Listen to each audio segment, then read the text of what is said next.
Welcome back to the Tahoe Real Estate Show. Fire Marshal Eric Guevin joins us. And Eric, we're talking about snow considerations for homeowners here in the Lake Tahoe Basin. Mother Nature finally come back, right? Isn't it great? Yeah. What do you need to know about snow removal? And I've First heard of all, we need a lot of snow. Okay. So, but I've heard from you that you can even adopt the fire hydrant. How's it work? Yeah, it's a great program. So, can you dig it? There's a program where you can go out there, you clear your fire hydrants. It's really important. Fire hydrants are so our ammunition to fight fire is water, and so that's what those hydrants are for on the block.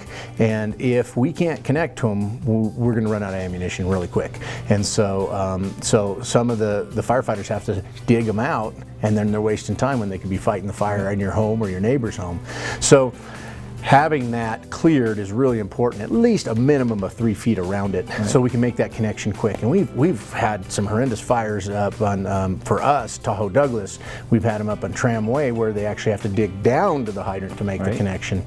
And so we're asking the public to help us and making it a little fun. So you take your picture with your hydrant, you adopt your hydrant, let us know in the office, give us a call, or you can email me, go on our website, adopt a hydrant, and take pictures, put it on social media, challenge your neighbors, and then we're going to give cool things away: hats, gloves, all kinds of things, dinner out, movies. So we want to reward people, make it fun. That's pretty cool. All right, so you were talking about digging down. That's on a typical snow year, right? We haven't had many of those last couple years, but hope springs eternal, and hopefully we have some of that for this year. What do you need to know about roof loading when we get those heavy snows? So unfortunately, we've seen a lot of when we have had these snows come in, and they drop on roofs that are flat roofs, or they don't have a heavy pitch on them. But any roof has a minimum snow load on it, and that weight can push down on the roof.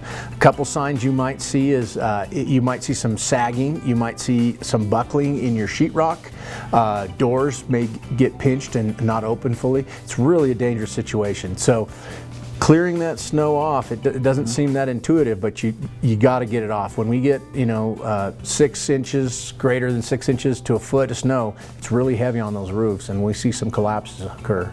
So sometimes homes with a northern exposure, you see these huge icicles form on these roof lines. Pretty dangerous. Sometimes they've even been known to shear gas lines. Right. Yeah, we've had situations where the icicles break off and they'll come down and they'll damage the meter or the gas line. We've had a fire that actually started with that, and we lost a fourplex with that. But the danger really is life safety too. So watching those, being situationally aware, knowing where those icicles are and that they're forming, and then if you can, and it's safe to do it, knock them off at a safe distance. Don't allow them just to collect. I know they're pretty and a lot of people want them, but they can be very damaging to your house and can be just outright dangerous. Real quick, what do you need to know about clearing your gas meter? You want to clear those regulators and get them clear. A lot of times what can happen is those regulators will be affected by the cold, and gas will actually leak and get underneath that layer of snow, and it'll travel, make a big pocket until it finds something, or sometimes finds an ignition source. And then we've seen explosions would affect whole neighborhoods. And so, very dangerous situation. So you want to clear off your propane tanks, clear off those regulators, make sure they're free of ice and snow. Stay tuned. More of the Tahoe Real Estate Show coming up right after the break.